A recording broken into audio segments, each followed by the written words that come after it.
Je dis toujours, pour optimiser sa santé, perdre du poids, surtout perdre du poids aujourd'hui, il y a quelque chose que j'ai démarré il n'y a pas longtemps, et je vous explique tout de suite ce que je fais pour pouvoir contrôler mon taux de glycémie de façon continue. Je vais vous parler de ça.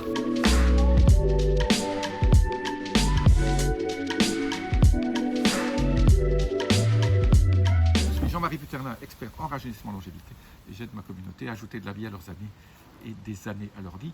Alors, vous savez maintenant, si vous suivez mes vidéos, qu'un des gros coupables de la prise de poids et qui peut vous aider à perdre du poids, c'est qu'il faut contrôler son insuline. L'insuline est liée aussi au cortisol, donc le stress. Cortisol, c'est l'hormone du stress. Donc, mais aujourd'hui, je vais vous parler de l'insuline. Donc, en gros, chaque personne est différente l'une de l'autre. Et donc, si je vous dis, voilà, c'est vrai que les féculents et les sucres rapides vont vous amener un pic insulinique qui va vous créer donc un stockage de graisse, parce que quand on a un pic insulinique, on fait du glucose, et quand il y a trop de glucose, le glucose est converti en, d'abord utilisé bien sûr pour votre fonction, votre métabolisme de base, mais on mange toujours un peu trop, et donc on a toujours trop de glucose, et ce glucose est converti en graisse dans le foie et puis à côté. Et donc, si vous n'arrivez pas à éliminer cette graisse, et si vous avez trop d'insuline, ça montre que vous avez trop de glucose. En fait, les études montrent, les gens ne sont pas tous d'accord, le monde médical n'est pas toujours d'accord, mais avant on disait qu'il fallait un taux de glucose à jeun entre 90 et 120, maintenant on dit que c'est plutôt 90-110, mais maintenant, dernièrement, on dit plutôt que le taux de glucose optimal le matin, c'est de 85.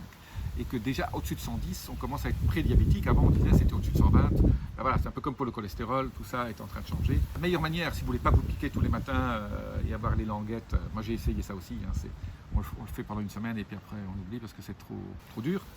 Et moi je vous conseille, j'ai acheté alors je ne fais pas de publicité, mais le moins cher du marché, de monitorer, donc de suivre son taux de glucose en continu avec... on met un petit patch comme ça, avec un applicateur. Alors ça pique un peu parce qu'il y a une petite... parce que ça cherche quand même votre sang. Et donc ça dure 15 jours. Et vous avez une app. Et voilà, qui vous donne votre... qui vous donne votre taux de glucose dans le sang. Alors si vous regardez bien la partie verte, moi je l'ai mis entre 75 et 110. Donc voilà, il n'y a que ici que j'ai dépassé 110 pendant la journée. Donc même quand je mange... et alors 110, je ne l'ai eu pas en mangeant, je l'ai eu en faisant un sauna. Et donc je découvre des choses. C'est vrai que le sauna, c'est comme quand on court, on utilise plus de glucose, donc on a tendance à métaboliser les graisses et à les transformer en glucose.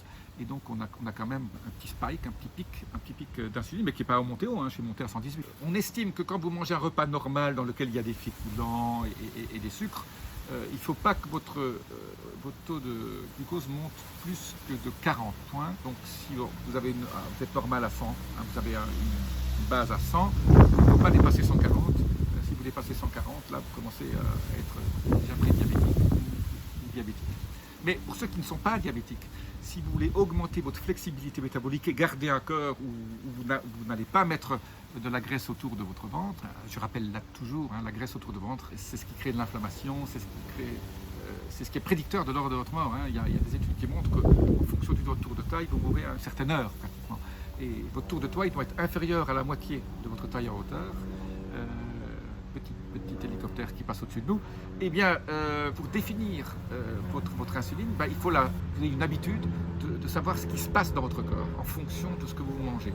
Chaque personne est différente, donc vous allez peut-être manger des brocolis, vous allez peut-être manger une purée de pommes de terre. Pour une personne, ça va monter beaucoup, une personne, ça va monter moins, parce que vous êtes plus ou moins flexible métaboliquement et parce que votre corps a l'habitude de s'adapter, de ne pas faire un super pic insulinique quand vous mettez un tout petit peu de sucre.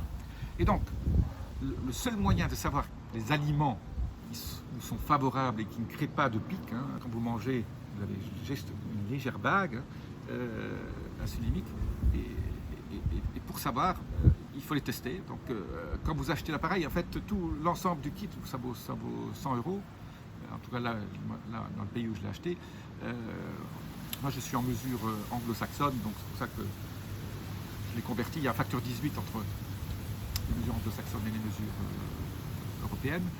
Si vous souhaitez vraiment savoir ce qui se passe dans votre corps au niveau de l'insuline, qui va être dépendant de votre tour de taille, il faut le monitorer. Donc, là, moi j'ai acheté, je vous montrerai la marque, je ne fais pas de publicité, hein, il n'y a pas de lien d'affiliation ni rien. C'est Abbott Laboratories qui fait ça. Ça s'appelle Freestyle Libre. Alors vous pouvez acheter le Libre 1 ou le Libre 2, Freestyle Libre. C'est super facile à appliquer et il faut juste télécharger l'app et vous pouvez suivre comme ça votre taux de glycémie et surtout noter. Alors là, il faut avoir un petit carnet, vous notez ce que vous mangez, à quelle heure vous le mangez, et puis généralement vous regardez 2 heures après comment s'est passé votre pic insulinique et vous notez les aliments et vous allez à partir de là, donc pour 100 €, vous avez environ 6 semaines de vie, hein, donc c'est 15 jours par petite pastille. Au bout de 15 jours, la batterie est plate, donc vous remettez une deuxième. Et en 6 semaines, je pense que vous arriverez à savoir. Donc 100 € pour savoir quels sont les aliments que vous mangez d'habitude qui créent ou ne créent pas ces fameux pics insuliniques. Et peut-être que vous allez découvrir d'autres choses. Hein. Voilà, moi j'ai découvert que le sauna me créait, voilà, je suis un fan de sauna infrarouge comme vous le savez, mais ça me créait un petit pic. Mais qui n'est pas grave, hein. C'est pas parce que vous avez un pic qui est grave, mais ça montre que votre corps travaille et votre corps assure des conversions.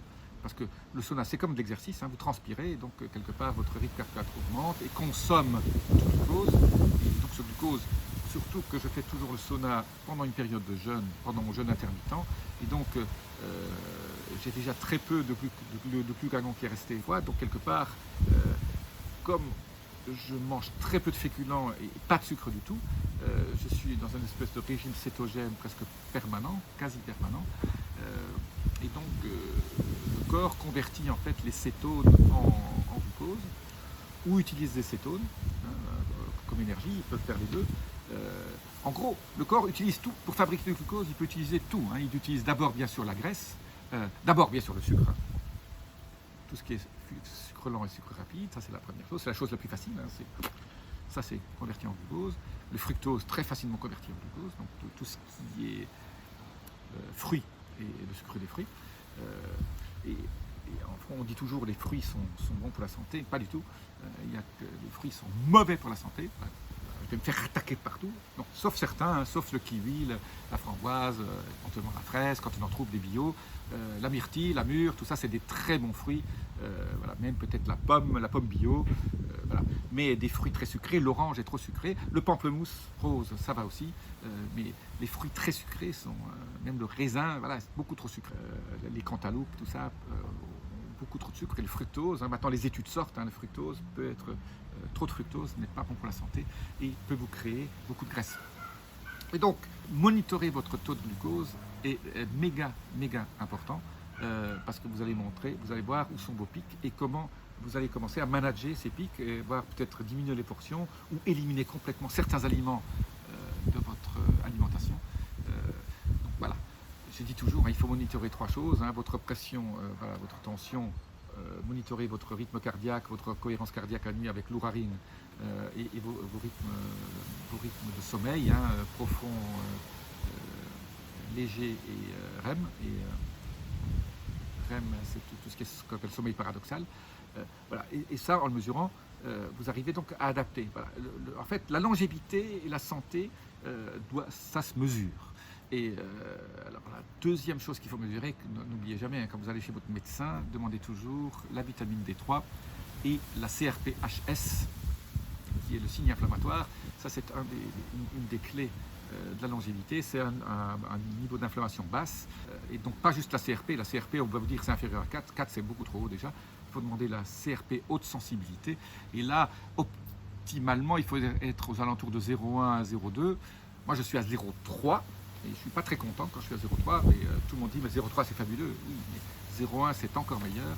Et donc cette inflammation sous-jacente est méga importante. Et ça, il faut le mesurer. Donc je parlais des mesures. Voilà. Donc mesurez votre glucose, mesurez votre tension, mesurez votre cohérence cardiaque, qui est aussi prédicteur de beaucoup de choses. Et alors, si vous allez chez un cardiologue un jour, de temps en temps, vous faites des check-up, demandez à ce qu'il vous mesure. Mais souvent ils n'ont pas l'appareil, demandez à un cardiologue qui peut vous mesurer la vitesse de l'onde de pouls entre votre carotide et l'artère de votre jambe, ou alors il a d'autres appareils, mais cette vitesse de l'onde de pouls est absolument méga importante parce que ça mesure la rigidité artérielle, et la rigidité artérielle aussi vous donne une espèce d'âge biologique Et en fonction de cette rigidité, voilà, vous allez avoir plus ou moins d'événements potentiels cardiaques quand vous vieillissez. Il faut mesurer. Donc aujourd'hui, la leçon, c'est le continuous glucose monitoring, donc on s'appelle le monitoring glucose en continu, le suivi du glucose en continu. C'est pas la peine de faire toute l'année. Faites ça de temps à autre. Moi, je fais ça pendant 6 semaines. La première fois que je le fais. Donc, je vous donnerai mes résultats au bout de 6 semaines. Je viens de démarrer il y a 1 semaine. Mais j'ai déjà appris énormément de choses.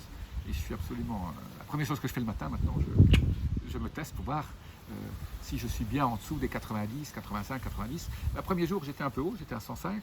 J'étais pas très content. Donc, j'ai adapté déjà ce que je mange le soir. Et... en limitant un certain nombre de choses déjà le soir, voilà, mon glucose est passé du jour au lendemain, de 105 à 95. Voilà, donc j'ai gagné 10 points. Et 110, c'est pas bon. 100, déjà, on commence à penser que c'est élevé. Donc pour votre flexibilité métabolique, il faut être à 85, 90.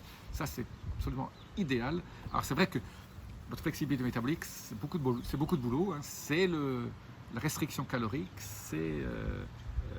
le jeûne intermittent, c'est du jeûne total, c'est limiter les féculents, manger des bonnes protéines bio, tout ça, c'est une combinaison pour limiter le stress, votre rythme circadien, voilà, tout ça c'est ce qu'on appelle les hallmarks of aging, c'est qu'est-ce qui est lié au vieillissement, c'est surtout votre alimentation et donc en monitorant votre taux de glucose, vous arriverez à gérer votre alimentation de façon optimale parce que vous allez voir les résultats immédiats, parce que se sentir juste un peu dans le bain, car c'est vrai que quand on mange des frites le midi, on est un peu...